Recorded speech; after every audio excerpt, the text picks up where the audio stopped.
YouTube. This is a first for me, so I don't have my signature intro yet or anything like that, but this is something that I've been saying that I'm going to do for quite some time now, and I just wanted to try the long form content just because I can ramble a bit like this and not feel like I have to rush a load of points into 30 seconds or whatever. This might not even be something I like.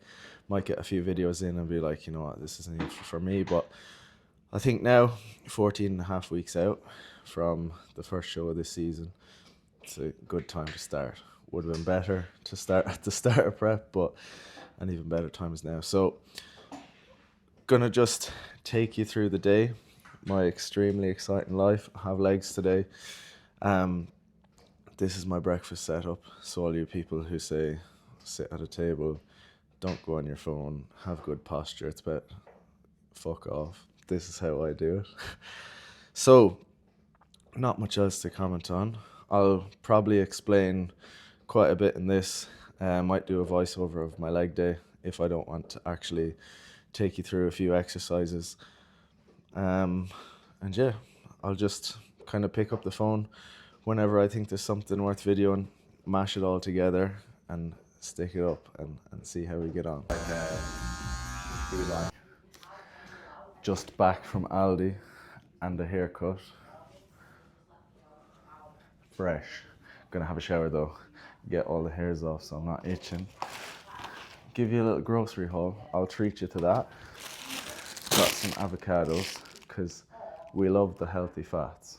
I've been a big avocado advocate, just quality fat sources. In my off season, it was extra virgin olive oil, avocado, almond butter, and didn't sway from that. I always kept it to that. Didn't have peanut butter and dark chocolate like I would previously, or oh, you know, it's fine, I ran out of almond butter, I'll just have dark chocolate. I was always on it. Every time I went through an off season or got bloods done and improved my diet, and this time specifically improving my fat sources, my cholesterol, and pretty much all my health markers have improved massively. And cholesterol is something that's massively going to take a hit when you're enhanced because of taking exogenous hormones. And obviously, what manufactures testosterone is cholesterol, so you are going to have skewed lipids if you're not kind of on it with your nutrition as well. If you're just eating like shit, your bloods will reflect that. Got some berries. I eat a lot of fruit, probably just about a kilo a day, and there's a variety. It's strawberries, raspberries, pineapple, things like that. Again, always in. I don't eat a lot of veg. I don't eat any veg, to be honest. I might when I'm bulking up my meals a bit, but that would be salad. But I've found my bloods have been great, always getting my micronutrients mainly from fruit. So I'm not saying that's what everyone needs to do, but I'm saying if you hate veg, you better be eating a lot of fruit. Pink ladies, better than Granny Smiths. I love Granny Smiths, but they just upset my stomach, and I have those pre-workout, and you don't want an upset gut pre-workout. Beetroot for Anna. If you want a good pump, eat beetroot. Increases nitric oxide production, which is what helps with a pump in the gym and blood flow. Chicken for Anna. I eat chicken too, but I have some in the fridge. And then avocados for Anna. So yeah, gonna put this away, have a shower, do a little bit of work, have some forum clips to go over that will be Loom feedback, because this one particular person really likes to learn from things, and what better way to do it in a video? They can take notes and put it into practice. Eat my pre-workout meal around 11, which I might check it back in with you around then. Always watch a bit of YouTube before I train. Tends to not even be bodybuilding, just something I enjoy. Like, I've been on a mad mountain biking buzz. So weird, but I am weird. So I'll get that all done. Then I'll go to pre-workout for about 1:45. Be in the gym for about 1:15. We have legs. Joe might make a little appearance on the vlog. I'm sure you all know who Joe is, my training partner, and anyone watching this has probably watched him. And he's really good at YouTube, and he pushed me to do this as well, along with a few other people. So Thanks, Joe, and whoever's watching this that pushed me to do it. Fair play. Now, look at this, okay? This is discipline maxing, right? When you're a bodybuilder and people know you love food, but they don't kind of get the fact that you can't eat it all at once. This is the Christmas stash of chocolate, right? And obviously it hasn't all been eaten because I'm not a pig and it will not be eaten, but this is how you rapidly increase your fat loss. You have a load of stuff that you like in front of you at all times that you can't touch. That is how you improve your discipline, because everything inside me would love a lint ball or a bit of Terry's chocolate orange. But what's more important is getting peeled glutes and having peeled glutes on stage. So looking at that, not eating it, bet you I'm losing more fat because of it. This is the leg day that I wear a lifting belt because I have the Pendulum. I wear it on my top set, but I need to adjust it because prep is prep and I'm getting so unfathomably shredded that I need to adjust the belt. But so it's a good opportunity to help you out because you can get this sick belt and multiple other sick belts. This is 13mm blackout belt from Hardbody, which you can get the wrist straps and the knee sleeves and everything to match. If this is too heavy duty, you can get bodybuilding belts. You have pretty much everything you need gym accessory wise, and I've been using them for quite some time now and absolutely love it all because it looks sick, it performs extremely well, and it's affordable. Like this belt, I've felt some kind of other brands that are in the industry a long time now that would be considered very reputable, and the quality on this and the fact that this lever mechanism is patented by Hardbody, so you can't get it anywhere else, and the price tag is significantly lower, so you can look sick, you can perform really well, and it doesn't break the bank. So Gym10, GYMM 10 for 10% off. I'll put that on the screen, and you can look sick like me when I'm doing my pendulum squats and whatever else you need it for. So Hardbody, Gym10.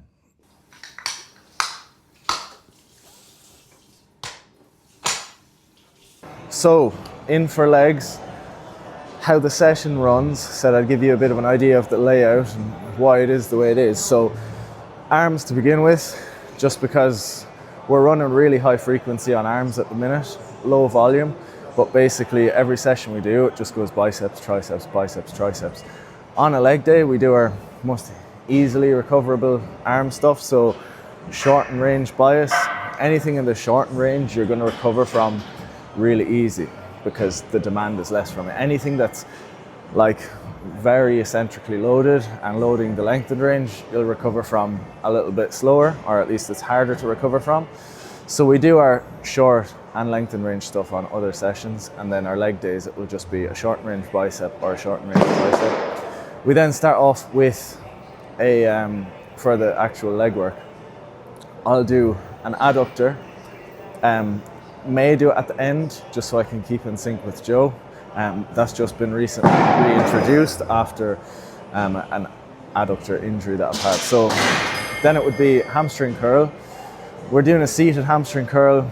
We load it mostly lengthened. I do it single leg just because it means I need to use less load, and I have a dodgy kind of knee issue. It's almost like meniscus, I'm not sure.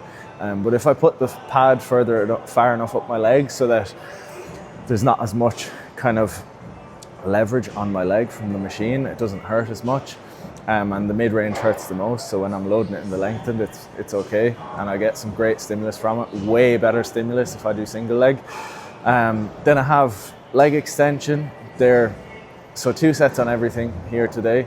On the leg extension, it's like over 10 reps usually, because below that my knees get a bit iffy, and also just mainly that, to be honest. I can load it to high heaven, but the feel goes, which isn't massively important, but it means something, and my knees start hurting. So if I get the middle ground where it's high enough reps that the load isn't heavy enough to injure me, but it's low enough that I can get a full set to failure, then that's the sweet spot for me. Always bear that in mind.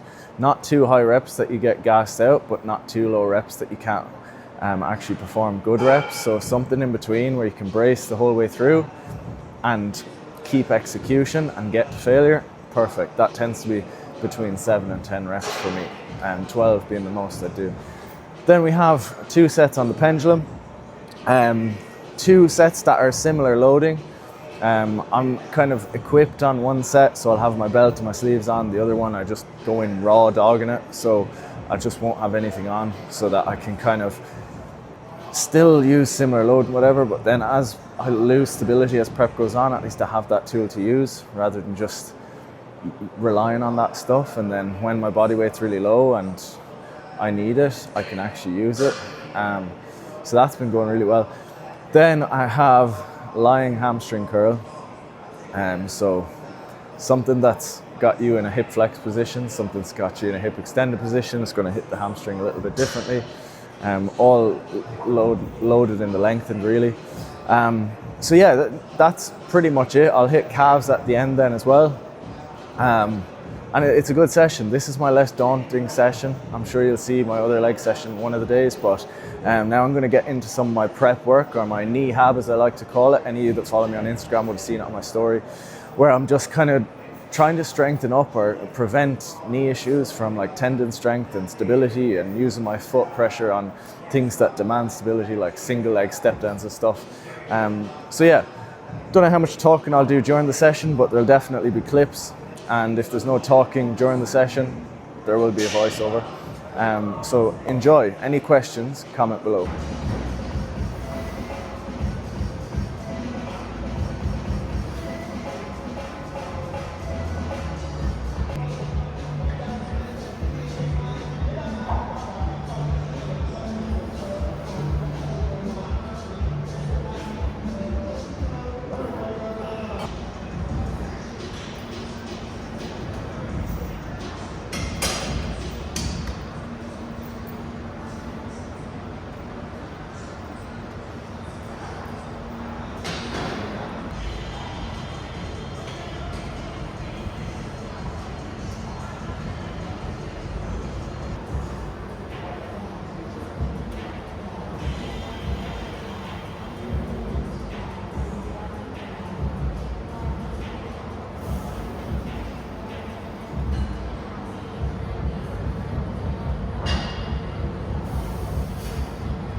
The goal here is always going to be dragging it under, okay?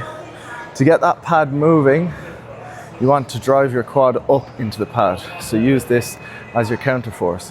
When you can't drive down anymore, that's when you pull it in, okay? Bum down, always. If you extend like this, all of a sudden, you're taking away what you're trying to do here. You want a hip flex position while curling, so that you're in a predominantly stretched position in the length range. Whereas if you're trying to be in a stretched position while shortening the hamstring, but as you move through, you're then extended, you're taking away the stretch as you're contracting. So you're essentially undoing the movement that you're trying to do here, which is the same as the lying hamstring curl, okay? If your hips are massively coming up, they can come up a little bit, but massively coming up, you're lengthening the hamstring as you're trying to contract it, so you're undoing the work you're trying to do, or you're not getting the benefit out of it as to why that's actually in your training program. So always drag the weight under, don't kick it. It should always be on the muscle. It shouldn't bounce from the bottom. You should be able to stop it and have a slow eccentric, and also make sure ankle, knee, hip in line. Going to require a bit of an internal rotation at the upper leg to get it in line, which is just turning your upper leg in. Once that's all in line, you're going to get less knee issues because you're not putting kind of tension where it doesn't want to be, like passive tissues like tendons. Give this a go and your hamstring curls will feel a lot better. You'll probably be a little bit stronger too because you're moving in straight lines.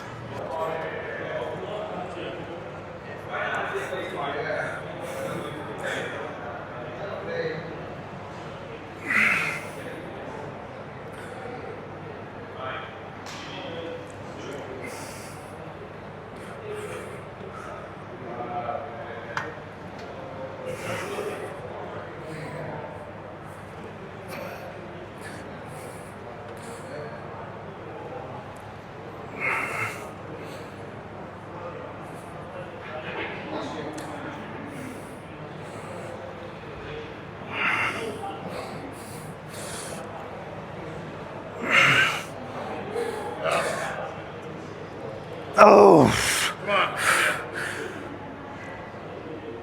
right.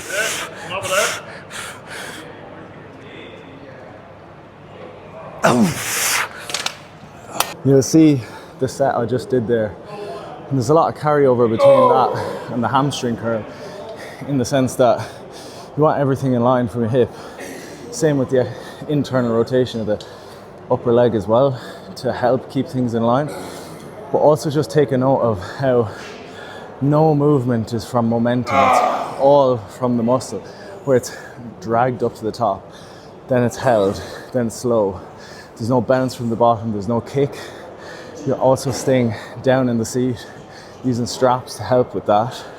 You don't want to be moving yourself because, again, you want that hip flex position, because this is the only exercise that you can train the quad in a fully shortened position. But also, something unique about this that you're not going to get from something like a pendulum is the rect fem is going to be stimulated here as well, which is that middle muscle on your quad that crosses the hip and the knee.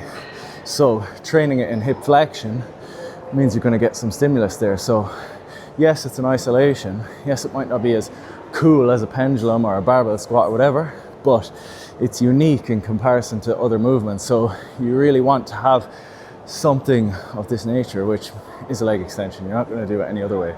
Like, you can try your sissy squats and everything, but you're not truly going to isolate your quad with any other movement, because this is a single joint movement made specifically to isolate the quads like that. The first compound of the session coming up. Don't really want to do much talking in around this part of the session, because despite needing to switch on for everything, this is one of those ones that's a little bit more taxing on the mental. There's a lot of load. You have numbers that you have to go off from the last week, and you've failed if you don't manage to match or at least progress a little bit in some way, shape or form. So this is the squat pattern of choice. I have a leg press in the other day. But what you really want here is not too low a foot position, because a pendulum is different to everything else. It's not linear. Something linear, low as fuck foot position, where your pelvis doesn't round up and your heels don't lift off. Whereas on this, you want to get your feet in the right position, that when you're at the bottom, your knees don't come back, but you go with the arc of the machine to the point that your hip angle doesn't change quite as much as it would in a linear press, because your hip is moving that way underneath you. So you can sit on your calves here without getting crazy hip flexion like you would on, say, a linear leg press or a hack squat. So that's why we have this in here. It feels absolutely immense. You're going to see some deep, heavy squats here. Take note of tempo, how I'm bracing, and apply it to your own training.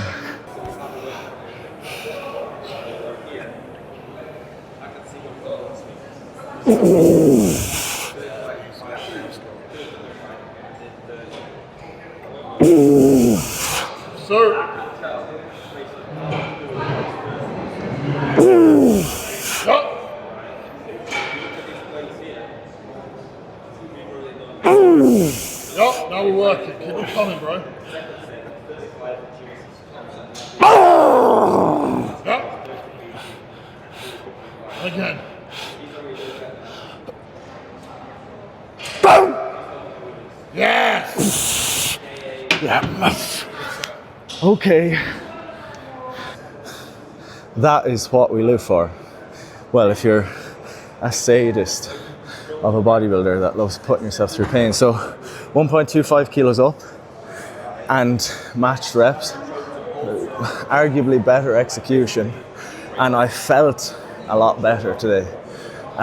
So job's not done, we have a back off to do, but I'm gonna take that. So that's the first time taking a load progression on that in quite some time, and it'll be the last one for another good while, because the goal is always refinement, and I don't have unlimited sessions where I can take any progressions really in terms of load, because my body weight's coming down. So the small ones I can make, I'll make use of, and then hold, make eccentrics a little bit better, change direction a little bit better, and just keep going like that. Because if I'm patient like that, and it means less of a difference between peak loading at the start of prep and what it may drop down to at the end of prep, there's more tissue held, if not some built, because I didn't blow my load too quickly at the beginning, where I'm taking 5-10 kilo progressions, sacrificing form, and then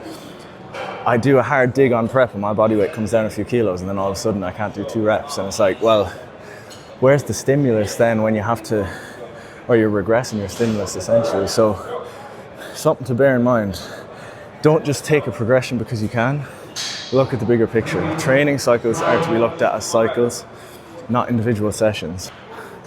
Penultimate exercise, lying hamstring curl. So I might have made a little reference to this when I was on the seated hamstring curl, but what I'll be trying to show you all in these videos is essentially that a lot of movements have carryover, and a lot of movements have similar principles in terms of you want to be moving in straight lines and things like that. You don't want anything to be going outside of where you're trying to produce the force, because then you're leaking force, and more force, more tension, more muscle. So here, same thing, ankles, knees, hips in line.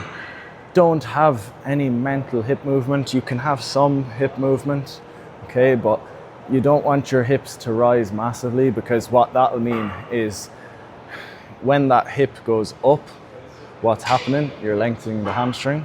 What's happening at the other side? You're trying to shorten the hamstring. So if you're lengthening it at one side, shortening it at the other side, you're essentially not doing very much there. So that's something to think about.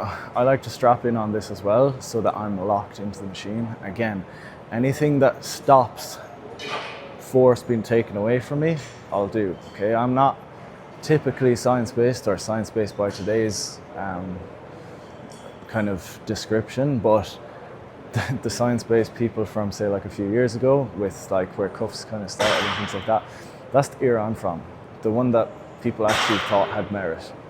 I'm not going to go into that too much right now, because it's a battle you just don't want to get into, because they're all going to figure it out themselves that what they're doing is a load of shit.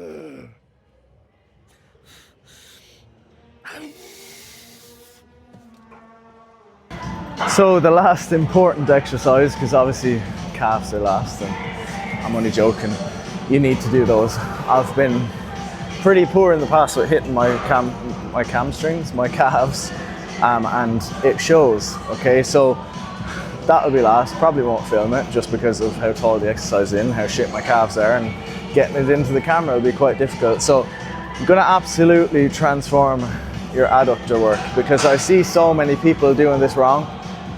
So you'll see this kind of hunched over position, moving the weight, no good, okay? You actually have ab muscles that go across that if you're hunched over, they're gonna actually help the exercise.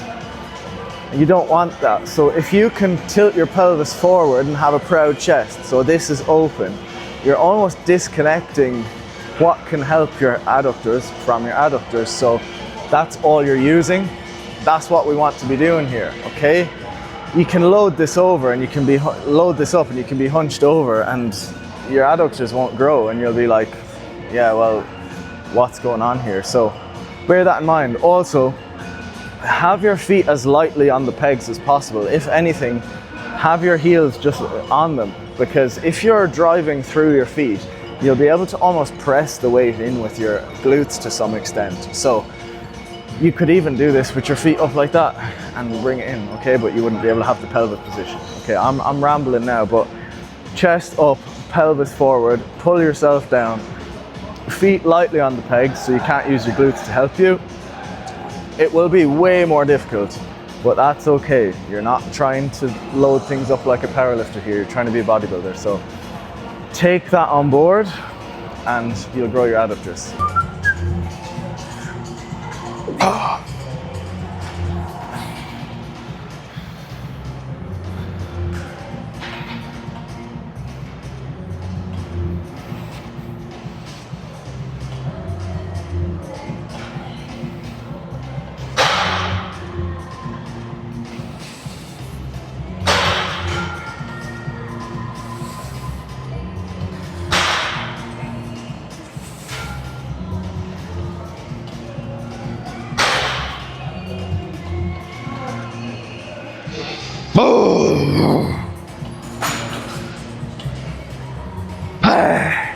Yep. And that is it for today's session. Great session.